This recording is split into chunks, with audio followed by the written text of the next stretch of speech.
Bienvenue sur la chaîne YouTube de l'église La Bonne Nouvelle. Nous allons écouter le message que Dieu a mis sur le cœur de pasteur. Soyez bénis et bonne écoute. Tu nourris notre âme. Dans les psaumes, David dit, goûtez et constatez que l'Éternel est bon. Et donc, au buffet de la vie, nous te choisissons. Bénis ton peuple ici aujourd'hui, au nom de Jésus. Amen. Amen. J'aimerais commencer ce matin par ce qui pourrait être considéré comme une question morbide. Cependant, ça s'applique à comment nous vivons chaque jour de notre vie. Voici la question. Qu'aimeriez-vous qu'on dise sur vous à vos funérailles? Comment voulez-vous qu'on se souvienne de vous? Quelle est la première chose à laquelle vous aimeriez que les autres pensent lorsque l'histoire de votre vie sur cette terre sera terminée? Voulez-vous qu'ils disent, « Oh, il était vraiment bon à la pétanque. » Ou « Elle était une bonne cuisinière. » Ou peut-être voulez-vous qu'ils parlent de la gentille personne que vous étiez. Il pourrait parler de votre merveilleux sourire et du fait que votre rire était contagieux. Il pourrait même dire à quel point vous étiez un travailleur acharné. J'ai assisté à beaucoup de funérailles au cours de ma vie. Et en tant que pasteur, les moments qui me font le plus peur sont ceux où les gens montent pour parler du défunt. Vous n'êtes jamais sûr de ce qu'ils vont dire. J'ai entendu une fois une femme dire, « Eh bien, elle aimait vraiment regarder la télé. » J'ai entendu une fois un homme dire, « Je me souviens combien il aimait aller au bar et se saouler. » C'est pourquoi généralement aux funérailles, nous laissons uniquement la parole aux membres de la famille ou aux amis les plus proches du défunt. Mais même là, pendant qu'ils parlent, j'espère et je prie qu'ils nous disent à quel point cette personne aimait Jésus.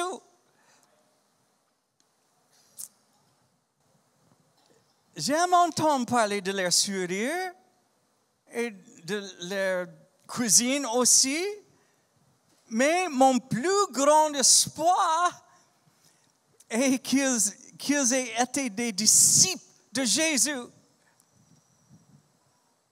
En fin de compte, c'est tout ce qui compte. Ce matin, nous concluons notre série intitulée « Suivez Jésus ». Dans Luc, nous lisons l'histoire de quelqu'un qui prétendait vouloir suivre Jésus. Il a l'air si sincère, mais on découvre vite que quelque chose le retient. Luc chapitre 9, verset 61. Un autre encore lui dit, « Je te suivrai, Seigneur, mais permets-moi d'abord de faire mes adieux à ma famille. » Il y a quelques similitudes entre cet homme et celui dont nous avons parlé la semaine dernière. Apparemment, cet homme a raté la conversation avec celui qui voulait enterrer son père. Cet homme accepte de suivre Jésus, mais pas de suite. Il veut d'abord dire au revoir à sa famille. Encore une fois, à première vue, ça semble être une demande raisonnable. Pourquoi est-ce que Jésus ne l'a pas laissé dire au revoir à sa mère et son père. Mais il demande probablement plus que rentrer chez lui pour un câlin rapide. La pratique culturelle pour dire au revoir à sa famille, si l'on quittait la région, conduisait à plusieurs fêtes d'adieu. Ça pouvait durer plusieurs semaines. Jésus semble presque agacé que cet homme fasse une telle demande. Luc chapitre 9, verset 62.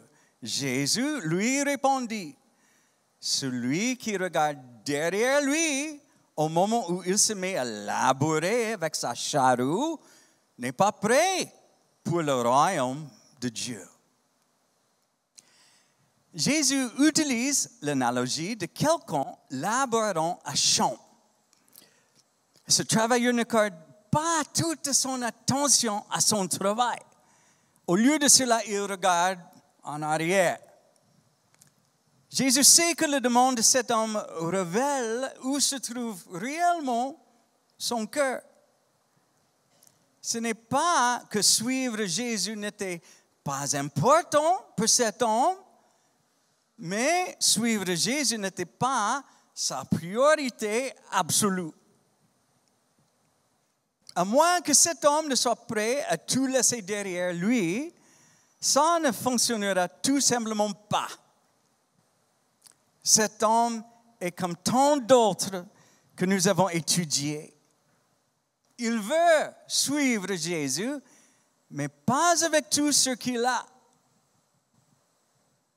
Il n'est pas disposé à complètement s'investir. Il y a autre chose qui retient son attention et il continue de regarder en arrière. Il y avait une pratique étrange qui était autorisée par l'Église lorsque les chevaliers des Templiers se faisaient baptiser. Ces chevaliers étaient baptisés avec leur épée. Cependant, ils se mettent leurs épées sous l'eau. Au lieu de cela, ils tenaient leurs épées hors de l'eau pendant que le reste de leur corps était immergé. C'était la manière des chevaliers de dire à Jésus, « Tu peux avoir le contrôle sur moi, mais tu ne peux pas avoir cela. Jésus, je suis tout à toi, mais ce que je suis et ce que je fais sur le champ de bataille, la manière dont j'utilise cette épée ne fait pas partie du marché. »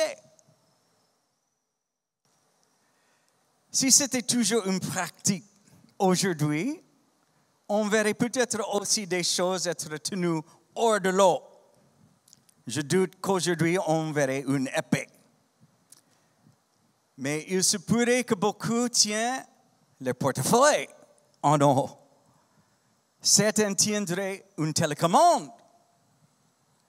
D'autres tiendraient un ordinateur portable ou leur téléphone. Beaucoup de gens disent à Jésus, « Je suivrai tout ce que j'ai, je te le donne. » Mais ensuite, Jésus pointe vers ceux qu'il cache derrière leur dos. Il demande, qu'en est-il de ça? Pour Nicodème, c'était une réputation religieuse. Pour le jeune homme riche, c'était ses affaires. Pour l'homme dans notre texte de ce matin, ce sont ses relations familiales qui semblaient le retenir. Toutes ces personnes sont prêtes à suivre Jésus, mais leur relation n'est pas exclusive. Elles s'accrochent à certaines choses de leur passé. Lorsque nous avons commencé cette série, nous avons imaginé un scénario dans lequel un jeune couple se rencontre pour discuter de leurs relations. Revenons un instant à cette scène. Imaginez qu'ils s'assoient et que l'un d'eux exprime le désir de passer d'une relation informelle à quelque chose de plus engagé. L'autre est d'accord. Supposons qu'il soit maintenant dans une relation exclusive. Mais quelques jours plus tard, l'un d'eux voit le téléphone de l'autre. Un certain nombre d'appels ont été passés et reçus d'une personne aimée de son passé. Eh bien, ça va être un problème. S'il s'engage envers vous, ça signifie qu'il ne regardera pas en arrière. Ça ne fonctionnera pas s'il met la main à la charrue, mais regarde par-dessus son épaule vers une autre relation amoureuse du passé. Jésus ne veut pas de disciples qui ont une affection ou une allégeance partagée. Donc, Jésus pointe vers ceux que nous valorisons le plus et qui nous préoccupent le plus. Et il dit, qu'en est-il de ça? Ça pourrait être différentes choses pour différentes personnes. Pour une femme, ça pourrait être de la nourriture. Pendant des années, elle s'est tournée vers la nourriture comme sa source de réconfort et de satisfaction plutôt que vers Jésus. Elle a finalement réalisé qu'elle ne pouvait pas se considérer comme une disciple de Jésus si elle ne voulait pas lui être soumise dans ce domaine de sa vie. Pour un homme, ça pourrait être ses choix de divertissement. Il veut être un disciple de Jésus, mais il continue de regarder des sites Internet qui le remplissent de luxure. Pour une autre femme, ça pourrait être ses enfants. Elle se dit disciple de Jésus, mais sa vie ne tourne pas autour de Jésus. Sa vie tourne autour de ses enfants. C'est en ses enfants qu'elle trouve la plus grande joie. Ils sont également la source de ses plus grandes peurs et anxiétés. Pour un autre homme, Jésus demande, qu'en est-il de ton argent? Pendant des années, cet homme a trouvé son identité et sa valeur, non pas dans le fait de suivre Jésus, mais dans l'argent et dans les choses que l'argent peut acheter. Avec un ralentissement de l'économie, il a commencé à se rendre compte qu'il passait la plupart de son temps à regarder en arrière plutôt que suivre Jésus. Matthieu chapitre 6, verset 24. Nul ne peut être en même temps au service de deux maîtres, car ou bien il détestera l'un et aimera l'autre, ou bien il sera dévoué au premier et méprisera le second. Vous ne pouvez pas servir en même temps Dieu et l'argent. Il y a une belle histoire dans l'Ancien Testament qui illustre le genre d'engagement que Jésus recherche. Il a été dit au prophète Élie de choisir Élisée comme successeur. Lorsqu'il le trouve, Élisée est dans un champ en train de labourer avec 12 paires de bœufs. Cela indique la richesse d'Élisée. Les affaires marchaient plutôt bien pour lui. Alors qu'Élie s'est approché de lui, je me demande s'il s'est demandé si Élisée était prêt à laisser tout ça derrière lui. Si Élisée voulait répondre oui à l'invitation de Dieu à le suivre en tant que prophète, il lui faudrait laisser derrière lui ses amis, sa famille et sa carrière réussit. Quand Élisée a entendu l'invitation, il n'a pas essayé de mettre et de garder ses affaires à côté. Il n'a pas essayé de négocier le contrat pour qu'ils agissent plus d'un accord à temps partiel. Il n'a pas prêté ses bœufs à un ami au cas où les choses ne marcheraient pas. Nous voyons ce qu'il a fait dans 1 Roi, chapitre 19, verset 21. Élisée prit une paire de bœufs et l'offrit en sacrifice. Il se servit du bois de l'attelage pour faire cuire la viande et la distribua aux siens qui la mangèrent. Puis il se mit en route pour suivre Élie et être à son service. Les gens de la communauté sont venus dans sa ferme. Il a fait cuire les bœufs au barbecue et on a servi à tous ses voisins. Il a clairement déclaré qu'il ne regarderait pas en arrière. Il voulait accorder toute son attention à la charrue que Dieu lui avait donnée. Donc, il a brûlé toutes les anciennes. Il était déterminé à ne pas se retourner. Lorsque nous acceptons l'invitation de Jésus à le suivre, nous ne disons pas seulement qu'il est le propriétaire dans notre vie. Nous faisons de lui la seule priorité de notre vie.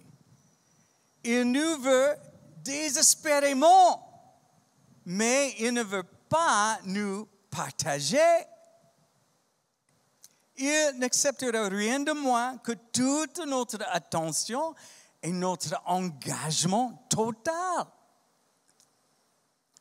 Il veut que nous investissions plus en lui que dans les choses de ce monde actuel qui est en train de disparaître. Il veut que nous lui abandonnions tout. Nous devrions le servir dans le ministère avec encore plus d'excellence que ce que nous donnons dans notre travail.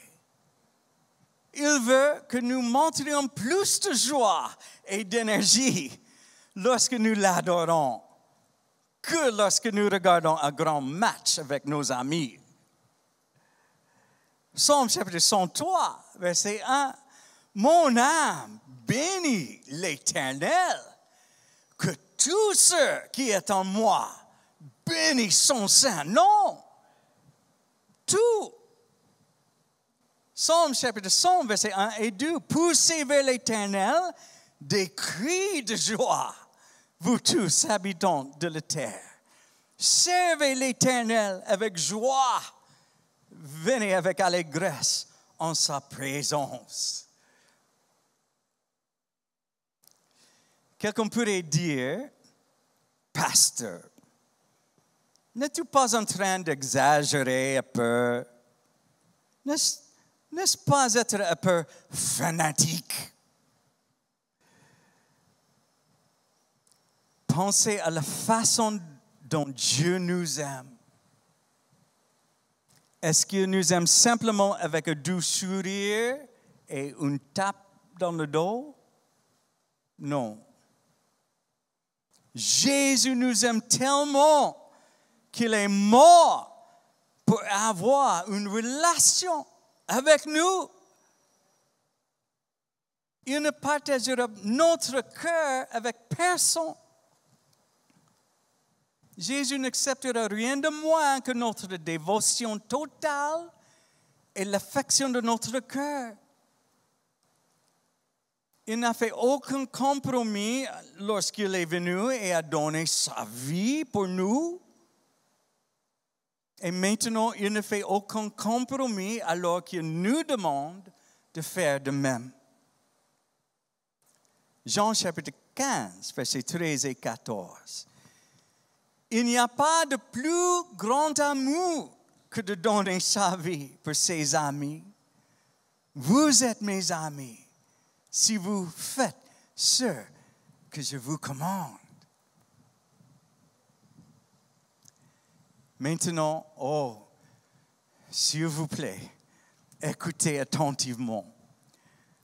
La raison pour laquelle Jésus est si inflexible sur le fait que ses disciples abandonnent tout est parce que la réalité est celle-ci. La chose que nous sommes le plus réticents à abandonner est celle qui a le plus grand potentiel de le remplacer, lui. Ce dont nous sommes vraiment en train de parler ici est d'idolâtrie.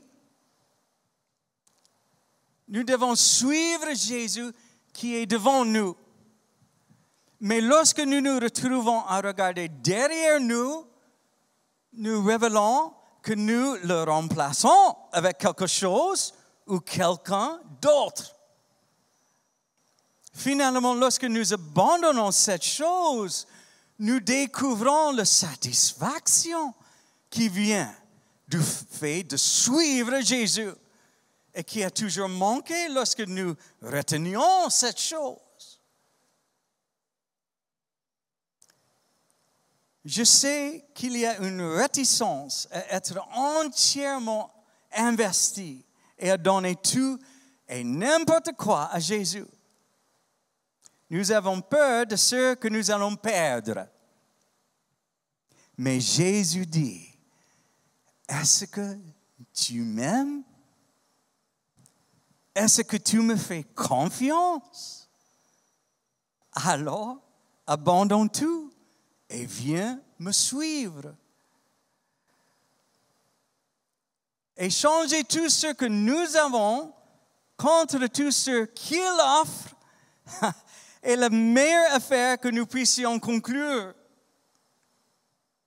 Jim Elliot était un célèbre missionnaire qui a donné sa vie pour tenter d'atteindre les Indiens Oka d'Équateur. Voici ce qu'il a dit. Il n'est pas insensé celui qui donne ce qu'il ne peut pas garder pour gagner ce qu'il ne peut pas perdre. Le Psaume chapitre 106 revient sur les Israélites qui ont adoré une statue d'or. Ils l'ont fait pendant que Moïse était sur la montagne et qu'il recevait les 10 commandements de Dieu. Voici comment le psalmiste explique ce qu'ils ont fait. Dans Psaume chapitre 106, versets 19 et 20. Ils firent un vol en Horeb. Ils se prosternèrent devant une image de fonte. Ils échangèrent leur gloire contre la figure de bœuf qui mange l'herbe.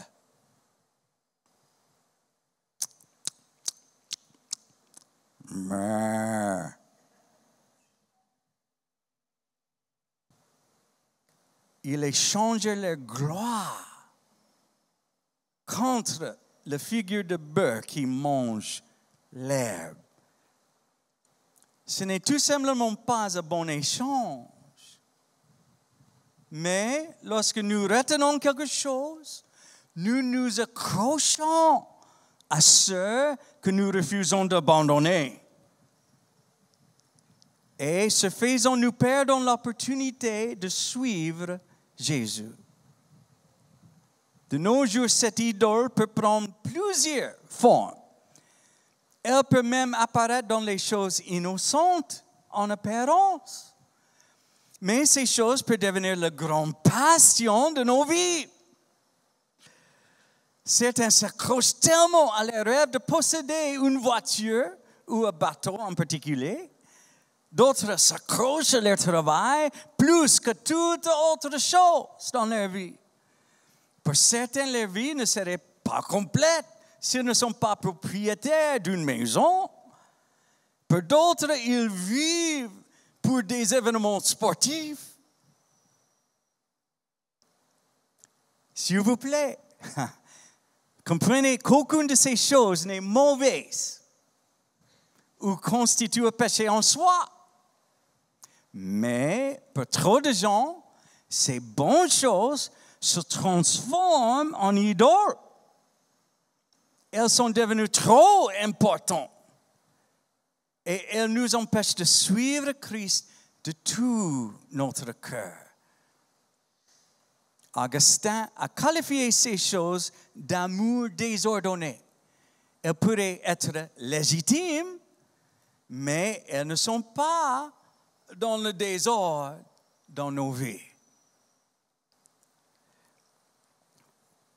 Pour être honnête, à certains moments de ma vie, j'ai été convaincu que je regardais trop la télé.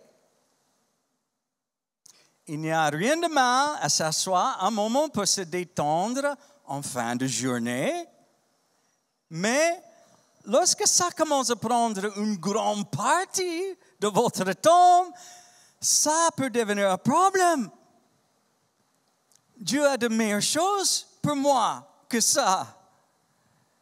Et je ne veux pas que quelqu'un se lève à mes funérailles et dise, eh bien, il aimait vraiment regarder la télé.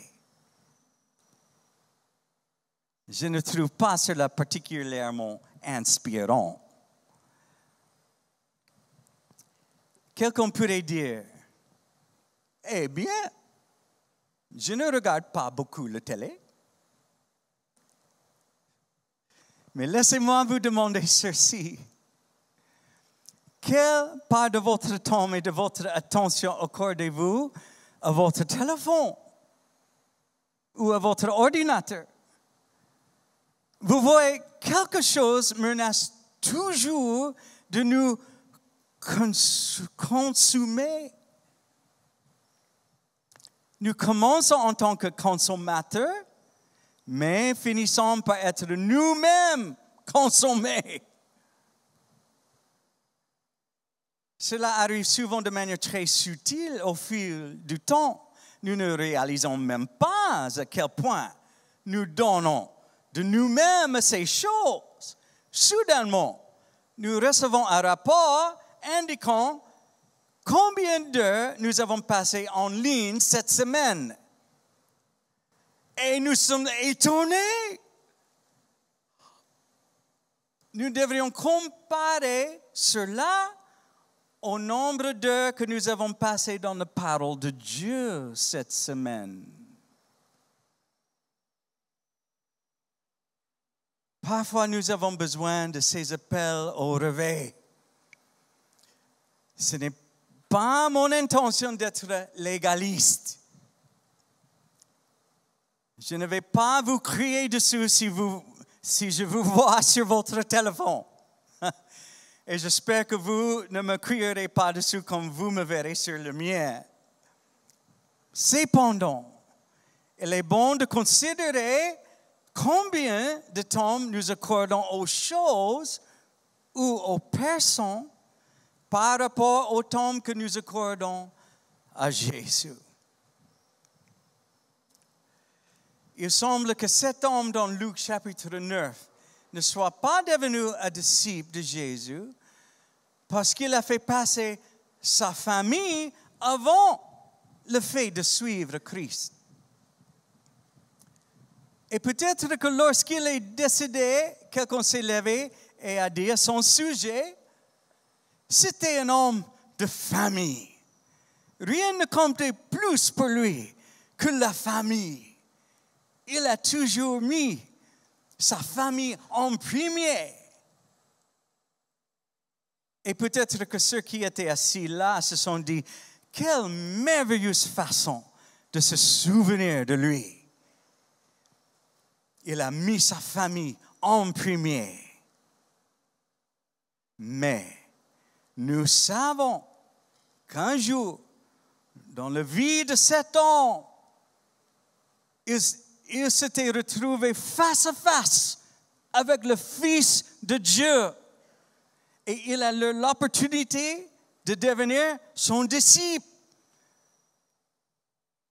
Pensez-y il a eu l'opportunité de contribuer au fait de changer le monde pour toujours. Le fait qu'il ait mis sa famille en premier n'est pas un témoignage de son caractère. C'est une preuve de sa folie. Il a fait passer sa famille avant le fait de suivre Jésus. En fin de compte, ce n'est pas un bon échange. Qu'est-ce qui rivalise avec notre allégeance à Christ? Nous avons peut-être les deux mains sur le charrue, mais qu'est-ce que nous continuons de regarder derrière nous? Nous devons abandonner tout et n'importe quoi à Jésus. Nous devons vraiment le mettre au-dessus de tout dans notre vie. Une fois que nous aurons fait cela, nous connaîtrons la joie et la satisfaction qui surviennent lorsque nous nous engageons entièrement envers lui. Je comprends pourquoi les gens ont plus tendance à se focaliser sur le passé que sur l'avenir. Les choses de notre passé sont familières.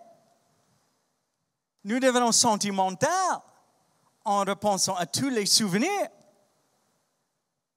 Mais regardez à nos possessions pour nous ramener à une époque et un lieu en particulier. Elles peuvent devenir des souvenirs qui nous réchauffent le cœur. Quand j'ai réalisé que j'allais quitter les États-Unis pour m'installer ici à Tahiti, j'ai su que je ne pourrais pas prendre tout ce que je possédais avec moi. Je les ai donc mis dans un entrepôt. Quand je suis arrivé ici, je n'avais que 2 valises. Et l'un d'eux contenait une imprimante. Je savais que j'en aurais besoin pour le travail. J'ai laissé derrière moi mon passé pour embrasser cette nouvelle aventure alors que je suivais Jésus. Maintenant, des fois pendant mes vacances en Californie, je vais là où sont entreposées toutes mes possessions. Savez-vous ce que je vois? De la poussière. Beaucoup de poussière. Et en regardant dans certains cartons, je me demande à quoi je pensais en emballant certaines de ces choses. Je pensais ne pas pouvoir vivre sans ces choses. Et maintenant, j'oublie ce qu'il y a dans la plupart de ces cartons. Je réalise aussi qu'un jour, je vais complètement quitter ce monde présent. Et je ne pourrai emporter aucune de ces choses avec moi. Non pas que je le veuille, parce qu'avec le temps, j'ai réalisé que ces possessions n'étaient finalement pas si importantes. J'ai quelque chose ou quelqu'un de meilleur. Donc, revenons à l'événement avec lequel nous avons commencé ce matin, nos funérailles. Je pense que l'une des principales raisons pour lesquelles les funérailles sont si tristes est que nous continuons à regarder en arrière. On a l'impression que tout ce que nous avons, ce sont des souvenirs du passé. Mais ce n'est pas le cas. En fait, c'est un moment à célébrer à cause de ce qui vient après. Pour ceux d'entre nous qui ont décidé de suivre Jésus, le voyage ne se termine pas au moment de la mort. En fait, il continue de nous conduire vers notre nouvelle maison. Et là, avec lui, nous connaîtrons plus de joie que nous n'en avons jamais connu. Apocalypse, chapitre 21, versets 3 à 5. Et j'entendis du trône une forte voix qui disait, « Voici le tabernacle de Dieu avec les hommes. Il habitera avec eux et ils seront son peuple. Et Dieu lui-même sera avec eux. Il essuiera toute larme de leurs yeux et la mort ne sera plus. Et il n'y aura plus ni deuil, ni cri, ni douleur, car les premières choses ont disparu. » Et celui qui était assis sur le trône dit, « Voici, je fais toutes choses nouvelles. » Et il dit, « Écris, car ces paroles sont certaines et véritables. » C'est là que Jésus amène ceux qui le suivent. Donc, il faut garder la bonne perspective. Ne continuez pas à regarder en arrière, vers votre passé. Je sais que c'est familier. Je sais que nous devenons parfois sentimentaux, mais nous devons lâcher prise. Pourquoi? Parce que Jésus nous emmène vers un meilleur endroit. Lorsque nous comparons honnêtement nos vieilles possessions poussiéreuses au fait de suivre Jésus, il n'y a vraiment aucune comparaison. Rien, ni personne sur cette terre n'est comparable à Jésus. Son amour est meilleur que la vie. Nos funérailles ne sont pas la fin. Nous allons en fait avoir de nouveaux corps. Nous allons vers un endroit où il n'y a ni deuil, ni douleur. Il rend toutes choses nouvelles. Donc, suivez Jésus. Amen. J'aimerais que les musiciens reviennent. Mais je termine avec Colossiens, chapitre 3, versets 1 à 3. Si donc vous êtes ressuscités avec Christ, cherchez les choses d'en haut, où Christ est assis à la droite de Dieu. Affectionnez-vous aux choses d'en haut et non à celles qui sont sur la terre, car vous êtes morts et votre vie est cachée avec Christ en Dieu. Permettez-moi de vous demander,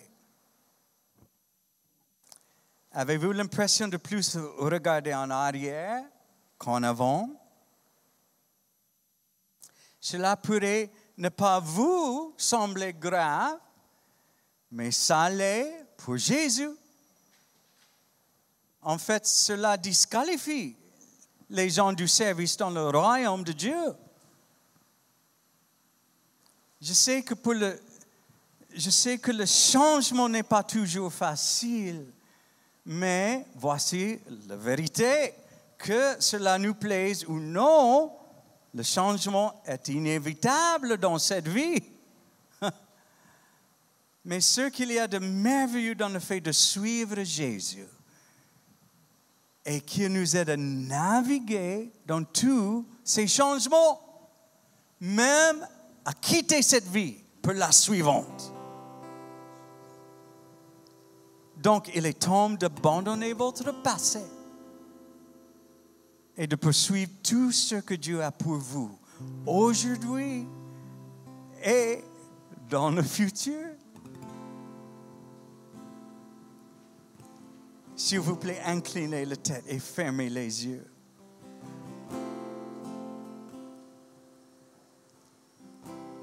Peut-être que ce matin, vous avez commencé à réaliser que vous êtes trop accrochés aux personnes et aux possessions dans votre vie. Vous n'avez peut-être même pas réalisé qu'elles sont devenues des idoles dans votre vie. Mais vous avez été appelés à suivre le seul vrai Dieu. Il est temps de lâcher votre emprise sur ces idoles. Il est temps d'arrêter de regarder en arrière et de commencer à aller de l'avant. Nous devons vraiment mettre Jésus au-dessus de tout dans notre vie. Si tel est votre désir et votre engagement, voudrez-vous lever la main? Merci Seigneur. Merci Seigneur. Prions. Seigneur Jésus, nous t'honorons et nous te louons. Tu nous aides à raconter une meilleure histoire avec nos vies. Et la manière de le faire n'est pas en regardant en arrière, mais en allant de l'avant.